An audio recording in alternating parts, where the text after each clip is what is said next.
not what it represents, it's not the value that it represents.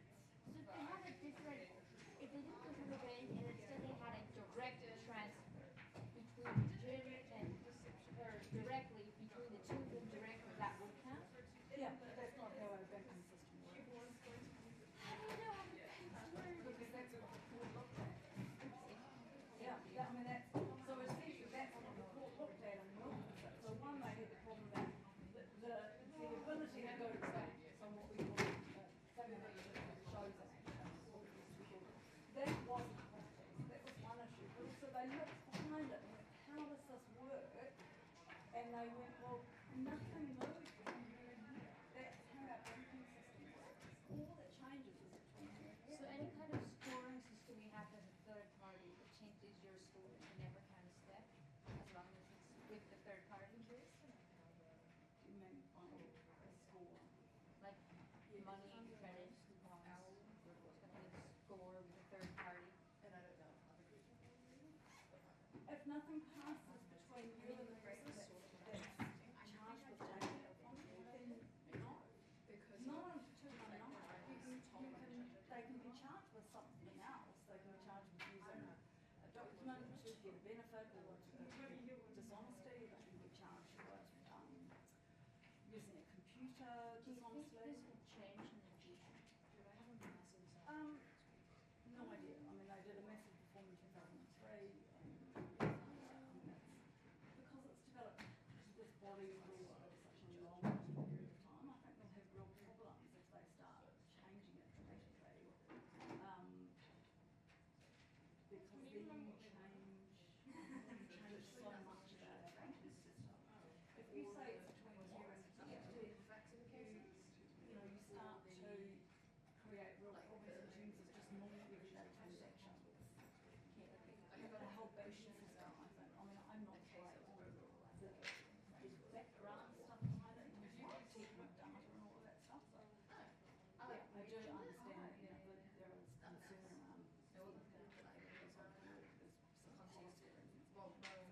but I think what's concerning is that you shouldn't be going, how can that be right? Because that must be theft, because that person is taking something. It doesn't mean Yeah, I'm that just confused because a check is a representation of money and electricity is a representation of money. No, it's not. Yeah, it's just method, I get it. Yeah, this is a check, right? It's not about the value of the check. It's not about what it's written on it in terms of the amount of money. It's just about its paper history. That's what it is. Now, final question. You were with my oil assignment, right? Do you think I spoke too quickly? I've been waiting for ages to run. I don't remember what I mean, I did my notice, or did I? No, we passed Cherry Hall like 4 days later and you said you did a good job. But then I got feedback that it was too fast, so just... I don't think I moderated yours tonight. You were... I didn't have my glasses on, I might have confused you for someone else. Okay, thank you. I have my glasses today too.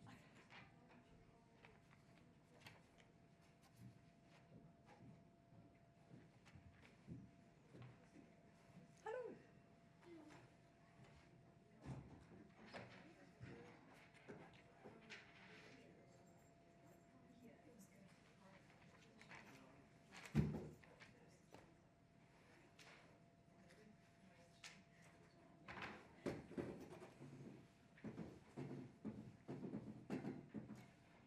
Okay, right. I have paper copies somewhere.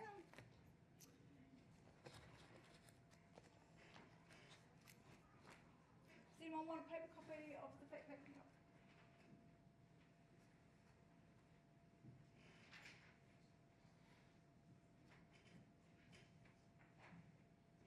Oh, very quiet. Thank you. Is that because the exams dates were now the same? Actually, we might be ready. Did you want one? We're just about the same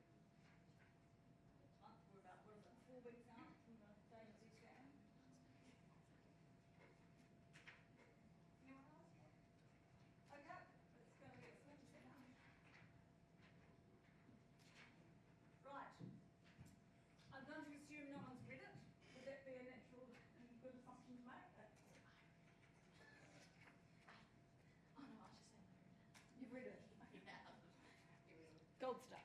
Ah, thanks.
Okay, so what I'm wanting you to do, and I'm hoping that by giving you all, so I adopted the 2021 exam, I've taken half of it out and then had a bit of a play with it. I'm hoping that by giving you sort of the cross-section of 219, 220 and 240, you'll start to see the sort of relationship between those sections and where one fails to actually attach liability, another one picks up liability. So what I want you to do now is sort of in the next, I guess, 20 to 22 minutes is work your way through the section 219 elements, 220 and then 240 elements, and work out whether or not you can establish liability under any of those sections for Jim's behaviour. And just a reminder to you that don't think about whether or not you think he's done anything wrong. Just think, what is the law? What is the element that I'm having to satisfy?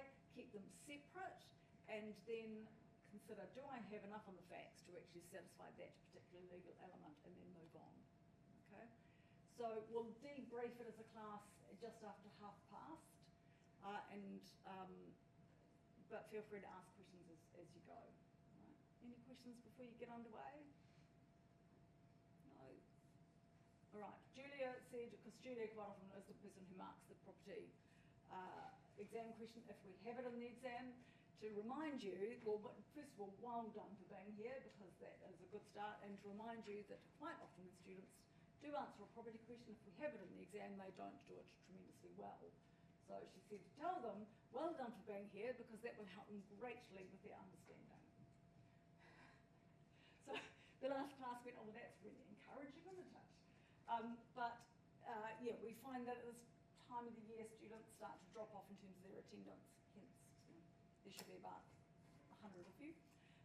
And so the fact you're here will stand you in good stead. So, thumbs up on that. Gosh, your faces are really going, yay. Yay, I'm so pleased we chose this.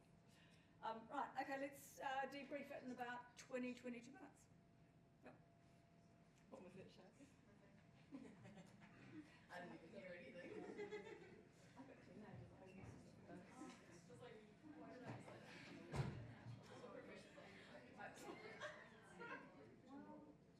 I mean, I love it. I love it. Right now he's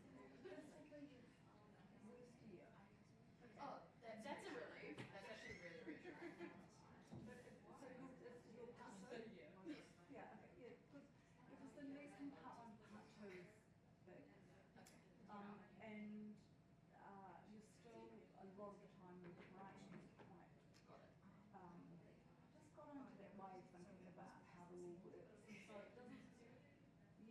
spend a lot more mental energy to try and fit your brain into what is this trying to tell me? How do you use language that you've legal language? It all seems a little bit harder. And then you get into sort of part 3 and then suddenly you go into 2.5.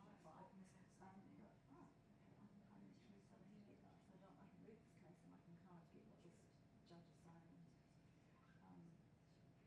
If I don't get what they're saying, then it's probably because the judge is right where these guys are not making a statement.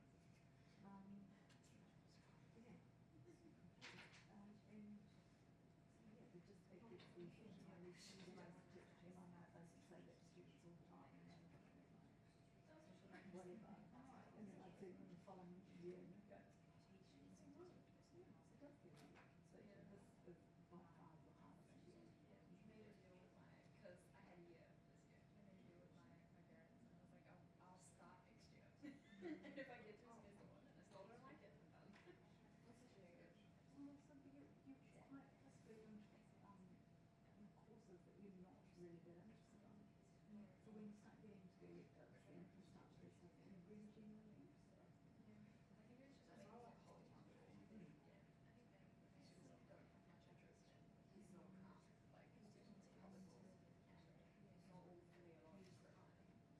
It's interesting, don't get me wrong, but it's just not something I can see myself doing. Maybe if they help me contract. I hope so. I really like this school. Yeah,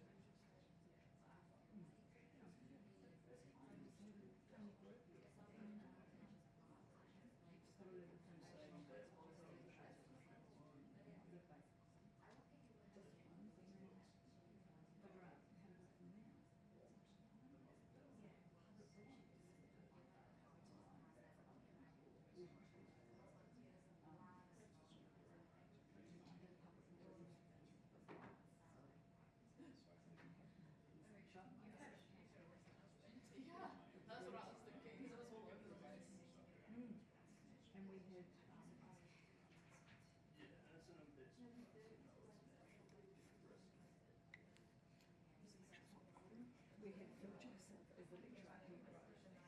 had Phil Joseph as the lecturer who wrote oh my god,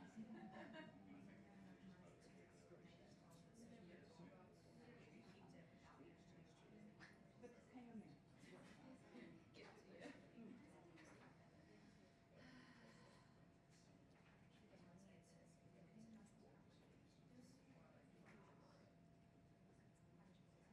Yep.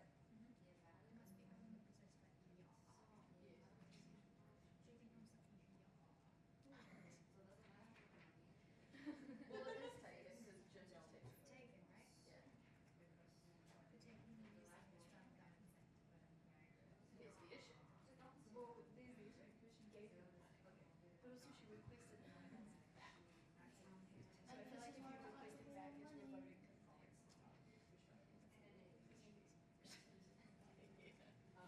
But I feel like if you ask me for something back, you're revoting compliance. Like you're saying, I've given the student a zero that I want back. Like they don't have even notice. Wouldn't it be more appreciated in such a mistake? Yeah. Right? Yes, so the mistake attention when there is there's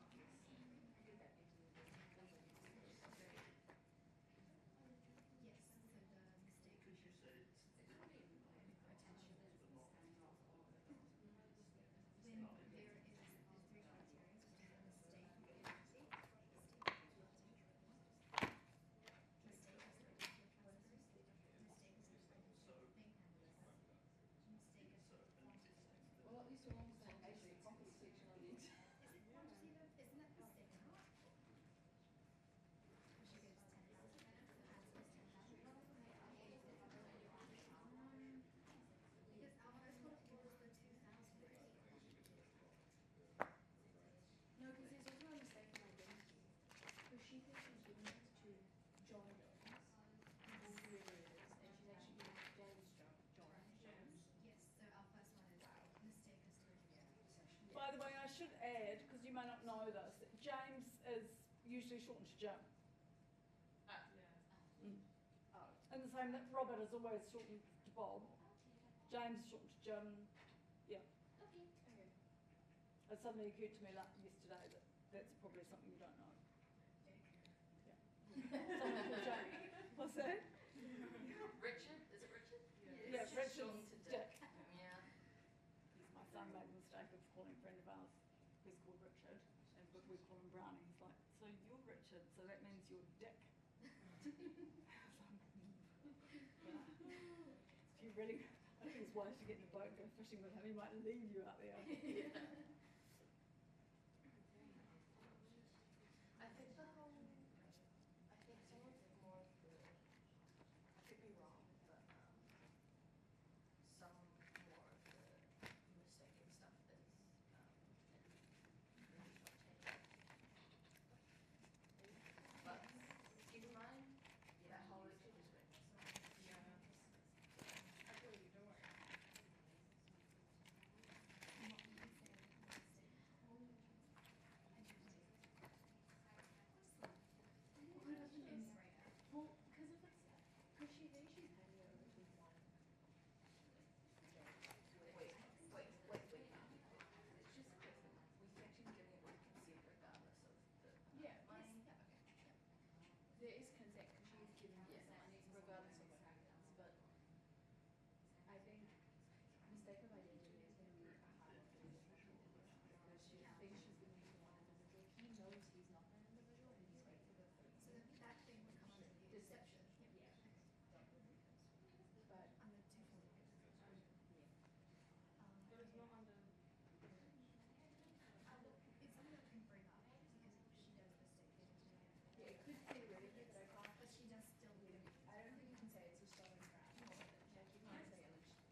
information of the card dishonestly to try and get a benefit, then you might get charged with, try and get some kind of value, then you might get charged with some other offence, but it wouldn't be theft.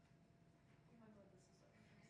Yeah, it's because It's just the code. it's because we just keep tapping these bits on to deal with different types of property. We have to forget about value to invest, but okay, so because you can't, so because you can't steal information regardless of having told that information, the usage of that would not be there.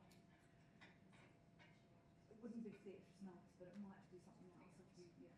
So if you do it, so you think about 228, if you dishonestly try and use a document, so you might say that that is that information on the card. So would it meet the definition of document? One. Would be one question, but then also, depending on what you do with it, it also might fall under some of the sections which deal with the use of a computer. But unless if it's a debit card, say for example, then you can use the information for the debit card, but you would normally use a computer to, so they would charge you with this use of a computer. But we've got all these additional sections that we keep creating to fill these gaps.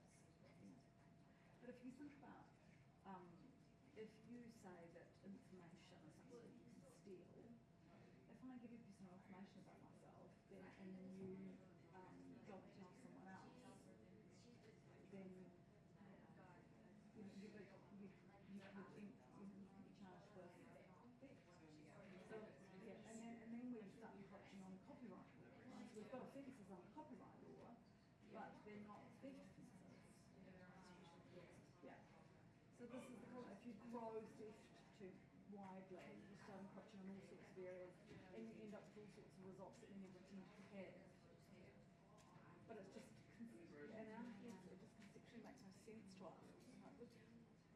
But you've done something wrong, and we have this whole inherent thoughts about what theft is and stealing is, and wrongfulness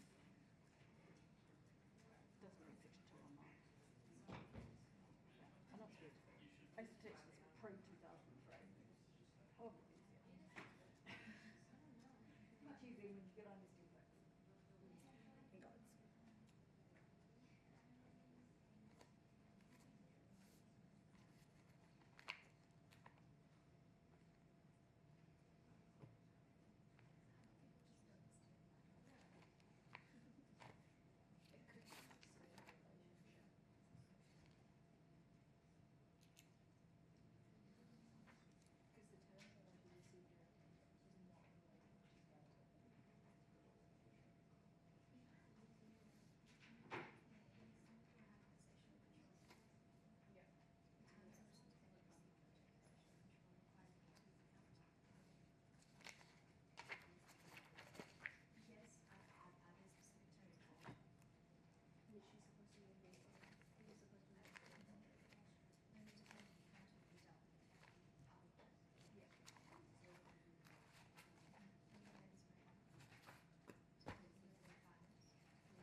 then that wouldn't be good phrase.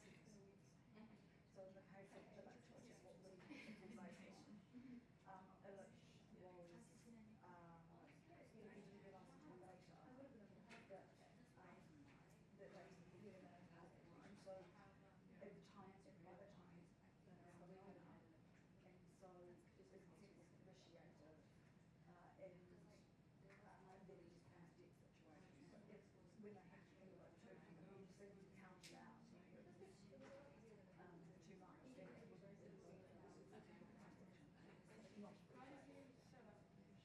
so are we nearly ready to work our way through it as a class? Yep.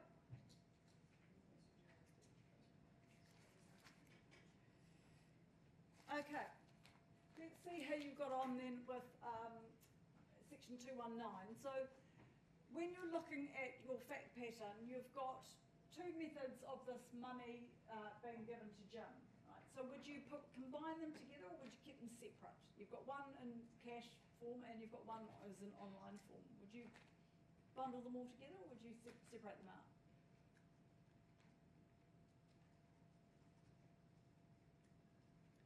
Isabel? Separate, because one of the person in the group reminded me that with transactions it's between the bank and the cash, it's like person to person. Yeah, so online has different rules around it than cash, which is about a physical, tangible thing. So you would treat them differently. Okay, so you would separate the $1,000 from the $10,000. So let's deal with the $1,000 cash provided to him first. So is the $1,000 property? Yes, under section 2. Is it owned or possessed by someone else? Yes, who owns or possesses it? It was Nairi. And was it, so let's move away from the word taken, because that has a specific meaning. So was it provided by Nairi to Jim? Yep. And was that provided to him with or without consent? Was that a with? With consent, okay. So if it's provided with consent, we've got, what kind of property is it? It is fungible. So when possession is provided with consent, that means that you provide ownership. Okay, ownership title goes with it. Now, is that where you would go from, stop there, or would you go on to mens rea, or what would you do from here? Shit, I'm supposed to have this. Sorry. So where would you go from having established that you've got property, it's owned by someone else, and that it's been provided with consent, and therefore possession, ownership is passed with possession? What's your next step? Isabel? Yeah? I was going to say I could be wrong, but it stops there because ownership has passed, and so he can't steal from his Okay, own. he can't use or deal with it because he's already got ownership of it. Yep. Is there anything? Yep. We just see if the consent is based on a mistake and Yeah. whether the mistake initiates the consent. Yeah, that's exactly it, right? Because you've got a fact pattern here where there's a possibility of a mistake, you won't always have that. If you haven't got it on the facts, then you wouldn't need to discuss it, right? If it wasn't on the facts, any possibility of a mistake, you've got money provided with consent, so ownership passes, you wouldn't bother going on to deal with your mens rea, and where it's such a clear case. But here you've got the possibility of mistake. So what is the mistake in relation to the $1,000 that might possibly vitiate our consent?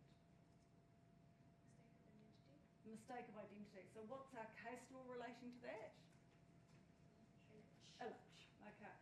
So when we're looking at a mistake of identity, what are the facts we're looking at here? Now we've had numerous arguments around this, and I have to say I have been swayed both ways. But what would you just say it's clear cut? So I go, sorry, it's Lockie. Sorry, your name is Oliver. I go, oh, so I think that Lockie is Oliver. They've both got curly hair. So I'm thinking I'm giving something to Oliver, but actually, and I go, oh, brilliant. Okay, it's great that I've seen you today. Here you go, and I give it to Lockie, but I think I've given it to Oliver. That's a clear case of mistaken identity. Is it as clear cut as that? Because we've got a James Jones, James gets shortened to Jim, who's a property investor, and we've got a Jim Jones who's a property investor. So is it it's not as clear cut as that, so have we got a clear cut case as to mistaken identity? Potentially not. What's her mistake as to?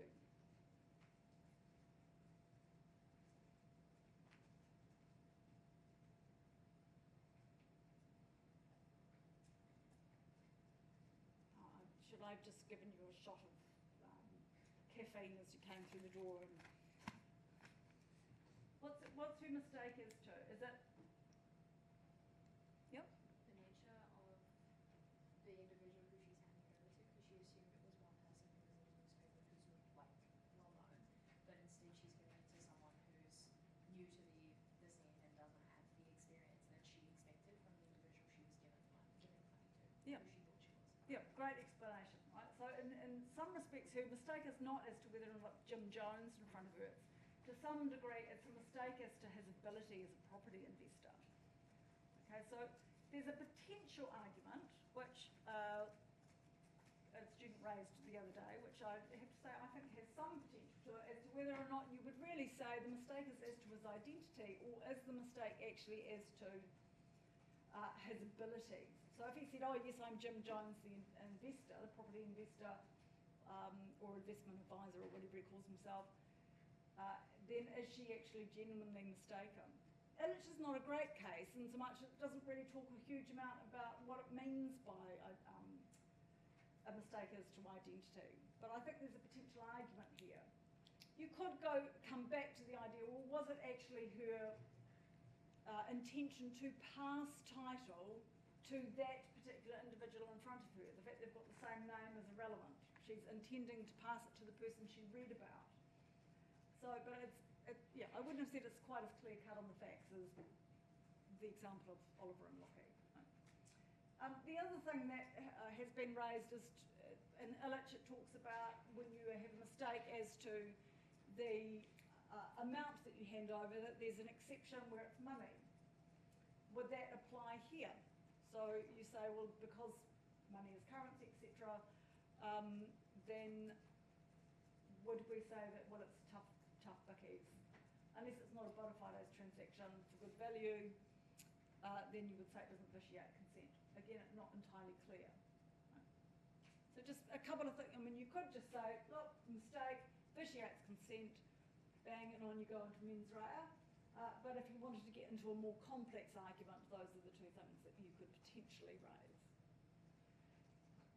If you were looking at mens rea, if you did move on to mens rea, has he intended to take it? Yep. Did he take it dishonestly? Does he take it without knowing he has her consent or authorization? Yep.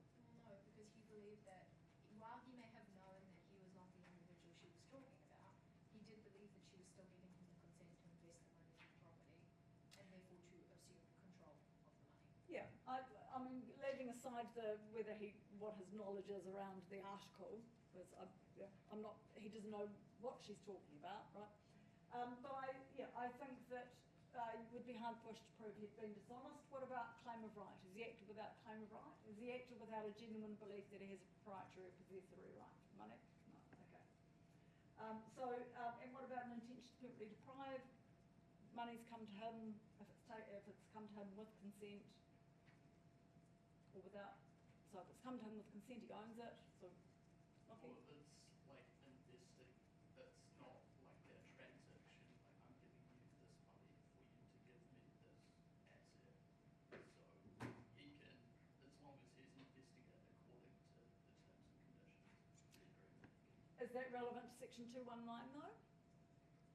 That would be more special. Yeah, so that's your 220. Yeah. Okay, so in terms of if he's got it with consent, then he owns it. So, and if he's got it without consent, then you might get into an argument about if he's intended to permanently deprive, because then he's forcing a substitution. But I probably wouldn't even have got that far, right? So moving on then to our section 220, which Lockie has raised. Oh, sorry, your nine. What about your $10,000? So how's the money being provided to him? $10,000. We've got property, it's been owned or possessed. Has it been provided without consent? With consent, has it been taken?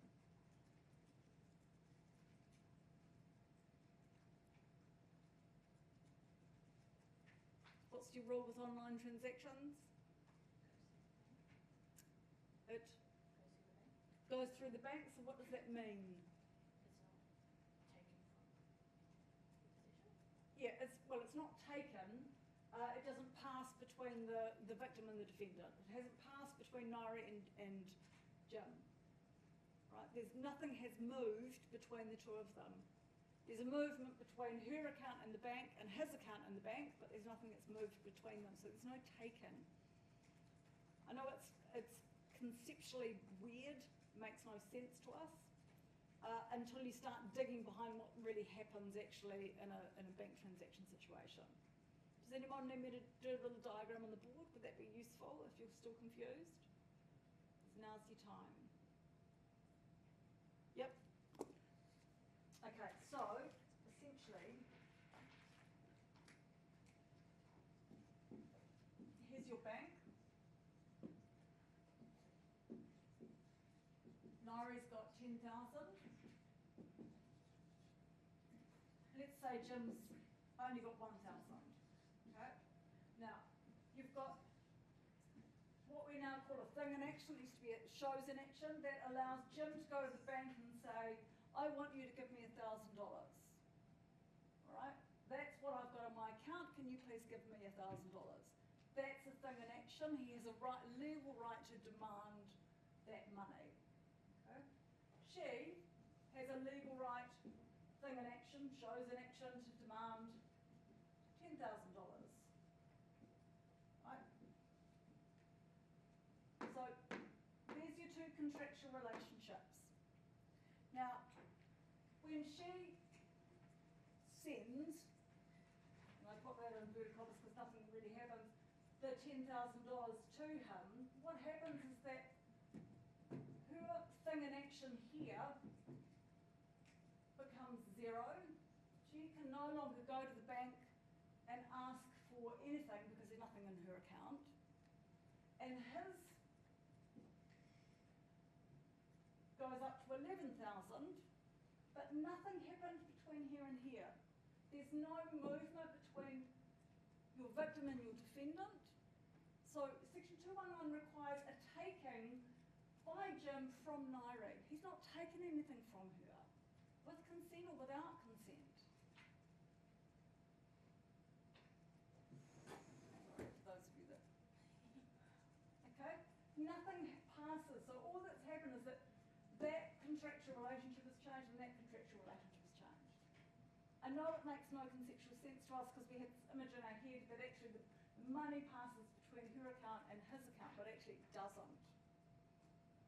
Right? So that's why it doesn't fit with the taking. Yes, Nairi's got a loss. There's a loss there. She's lost money. But Section 219 is not concerned with loss. Okay?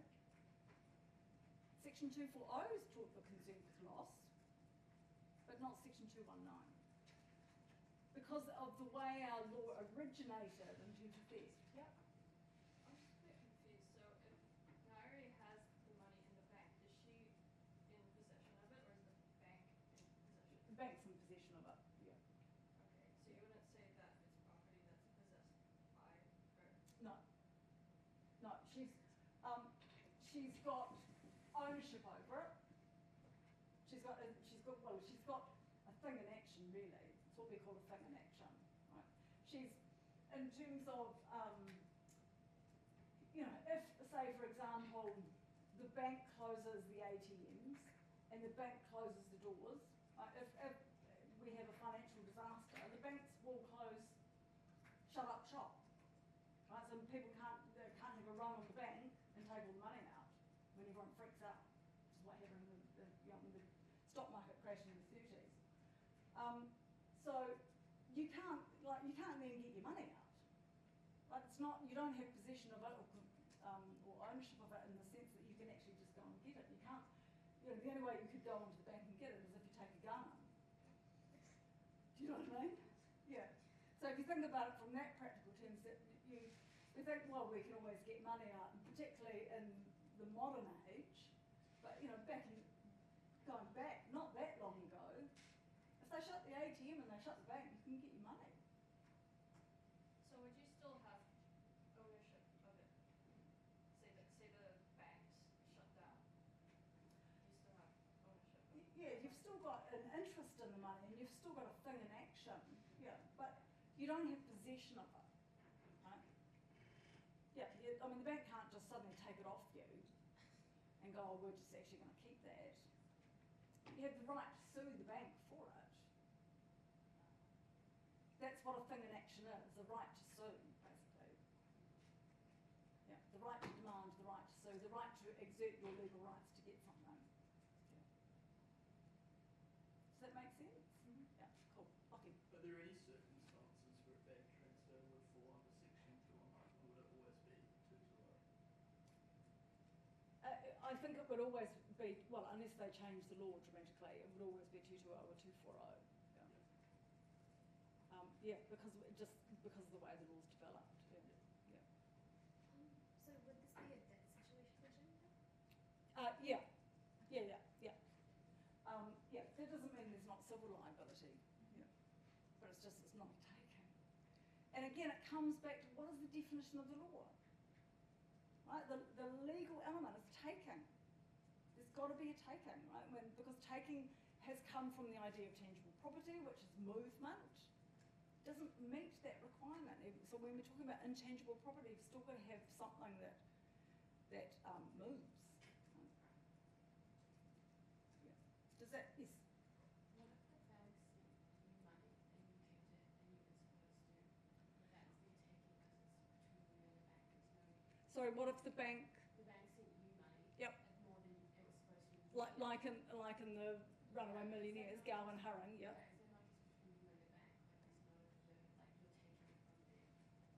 So would that not be taking it back? Well, if the bank puts it into your account and then you withdraw it, which is what happened in the Gowan Hurring case, then once it comes into your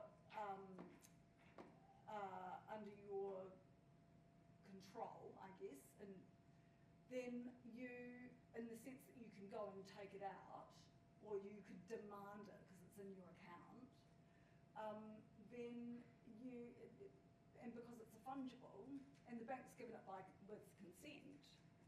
I mean, the mistake is as to it doesn't fulfil the requirements of mistake in the way that Illich does, our Illich examples. Then you've got ownership of it. You can do what you like with it, which is what happened in Gowan Hurring, and yet they charged them with theft. I mean, that's the article that I've given you, Peter Watt's article. So they should never have been charged with theft because it's not theft. And we just kind of muddled the law because it just seemed wrong that they should get away with all that money. It was a debt situation, that's all it was. In England, they filled the gap, but yeah, so basically if the bank gives you money, you haven't stolen it. It doesn't necessarily mean you haven't committed some other offence, but you haven't actually stolen it under 219. Yeah. Okay, sorry, that took longer than, but understanding this is really important. Because it does make a really big difference in terms of how you consider online transactions. So theft in a special relationship, so thinking about your, let's take our $1,000 paid in cash and our $1,000 paid online, and this is where this no longer applies because it doesn't matter that he's got ownership, it doesn't matter about taking, all of those things become irrelevant when we're looking at 220. So has he received the money, the $1,000 cash and $1,000 by an online transaction with terms attached to it? Yeah, what are the terms? Yeah, to invest in property. Is it, would it also include to be prudent and careful? Or is that too generic? I'm loving the facial expressions. So remember your whale case, right? If it's too generic, if you've got these generic obligations to be prudent and careful, things like that, they're too generic. Okay, you need more specific. You know, I'm going, you know, invest in me and I will invest your money in Korean stocks, right? It's one of the cases. And so that's what has to happen. Those are the terms that are attached to the money that you then receive. Right? So if it's just generic, you know, I'll be prudent, I'll be a good investor, and it's too wide. Okay, so we've got, I will invest your money in Auckland real estate and you will get an ownership certificate, I think also adds on to it, but you wouldn't necessarily need that. Has he departed from that? Yes, okay, clearly. So that's part of your actus reus, he's got to depart from it. Has he done it knowing the requirements? Yeah. What are you going to use as the facts to prove that?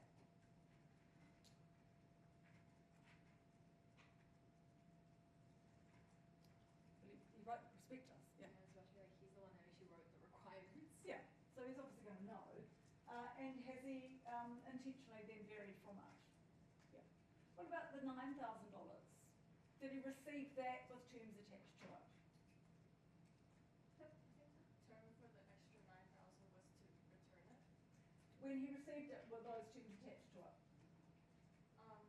She had told him when she contacted him to return the money, so I was thinking that might be a term. Or is that just a simple debt situation? Oh, shit, I've paid you too much money. You now, can you pay that back, please? Is that a civil debt situation, or has she actually provided him the money with terms attached to it and he's aware of those terms when he receives it?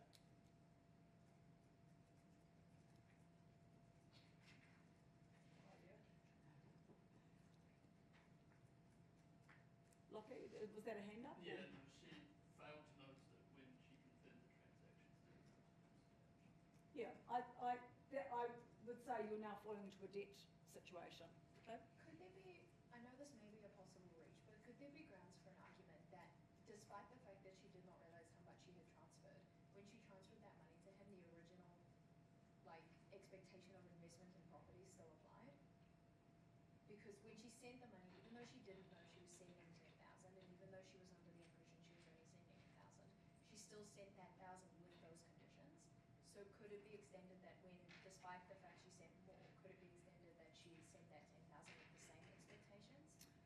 Yeah, generally, if there's a mistake when you provide money, then the obligations don't attach to the mistake. Yeah, yeah. But you know, it's worth looking at, but yeah, it's not really supported by the authorities. Yeah.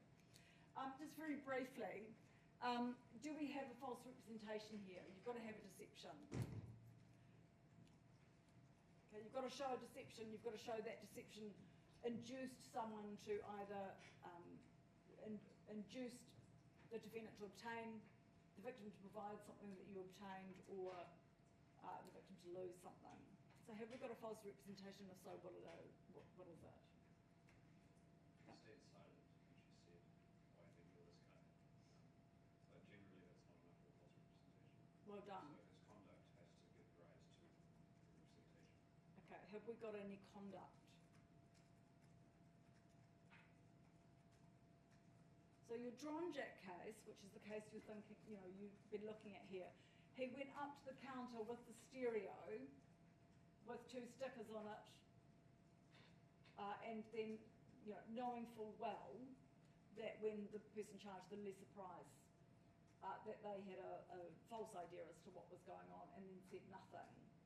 Okay, so you've got, yes? I think that's more like an omission, because he knew that he probably wasn't the person that she was talking about, but he failed to clarify that. Okay, so with an omission, what do you have to have? A duty A duty to? to disclose. Okay, so do you think a duty would apply here?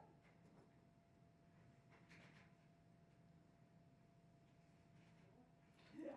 Which, and if you didn't know, then you would say that, you know, there's for an omission you have to have a duty to disclose. I'm not sure if there's a duty here. There's, and if there was, then he would have had to say something. If there's not, then he doesn't. There wouldn't. I don't think you've got enough on the facts here to say that there's actually a duty for him to disclose. It's a little bit like.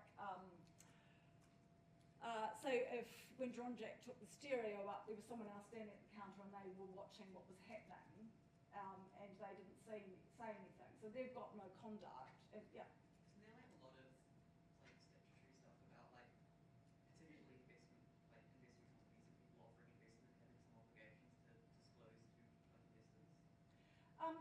So I guess the thing is, what is the, yes there are, so you would be having to look at those, that civil law, but have they kicked in yet? I guess is the thing.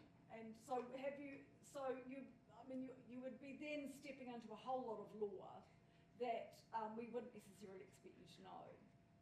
But I would be more wanting you to probably look at the silence thing and pick up, because I wouldn't expect you to know all your duties around fiduciary obligations. But what I do want you to identify is whether or not you've actually got any conduct here that actually, coupled with your silence, is going to create a false representation. What about the fact that he says, I'm going to invest in property? Is that a false representation? Because he doesn't, so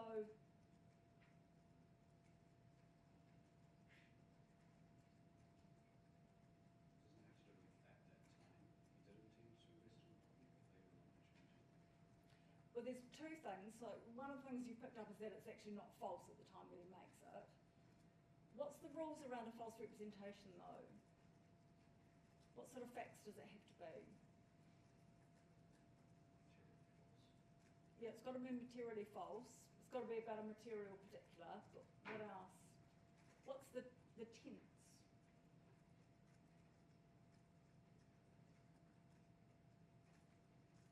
It's got to be about a past or present fact, right? It can't be about a future intention. Okay, so it's got to be about something then and there, or that's happened previously. Because he's talking about a future intention, it wouldn't be a false representation. Okay? You'd also, because at that point in time it's not false. Sorry, we're sort of out of time now, but the other thing I just want you to pick up is that when you're thinking about whether or not he's been silent as to whether or not that amounts to a false representation, you would also be wanting to think about, well, does he know it's false when he says nothing? Because he just, all she says is, what was that I read about you in the article, or? She read the article about him, okay, and he doesn't know what she's talking about. Jim doesn't know what she's talking about regarding the article. Okay, so is that enough to actually say that he intended to deceive her? He intended the deception and that he knew that it was false or was reckless as to whether it was false. Okay, you would be hard pushed, I think, on mens rea there. Okay, are you starting to see the intersection between these different sections? I'm hoping that's, yeah, a little bit. Okay, great. That's sort of what I was hoping to bring out of this workshop. All right. Next week we start parties, much more exciting topic. And that's your last topic. We're on the home stretch. Deep breaths. Well done for spending a Friday afternoon covering property. You will be grateful for it at some point in your lives, I'm sure.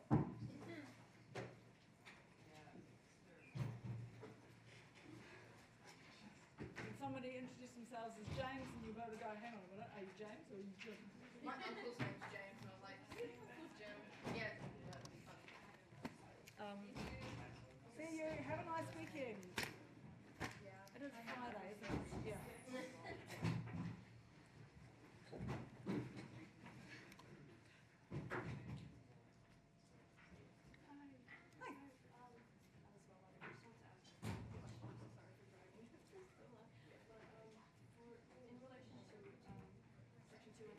Can you talk to me while I pack everything up because I'm not sure I've got a class after. In relation to section 219, would you say there was no theft because there was never any taking?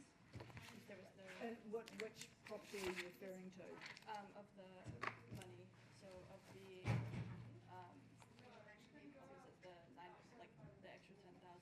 The extra 10,000? Yeah, because there's no taking, nothing's passed between. Okay. Yeah. So just Yeah. you would stop there. You want to go to mens rea if you want. No. But I mean, No, not when it's as clear as that. Yeah. If it's not clear, then I would suggest you move on in case you get it wrong. But where it's clear, then yeah, I would, yeah. Okay, thanks. Don't waste time going through mens rea elements if you don't have to. Yeah. Great, thank you. Okay, there is a class coming, so let me get myself out and then we'll take it up the hallway. Also, is this yours? No, it was here previously. Sorry, Oliver, have you got another class? No, Do you want to email me? Yeah. Cool.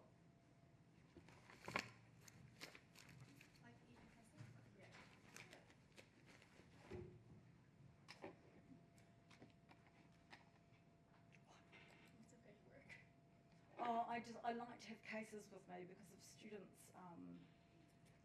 say, what about, then I don't necessarily remember all the ins and outs of cases. And I'm actually trying to see if I can find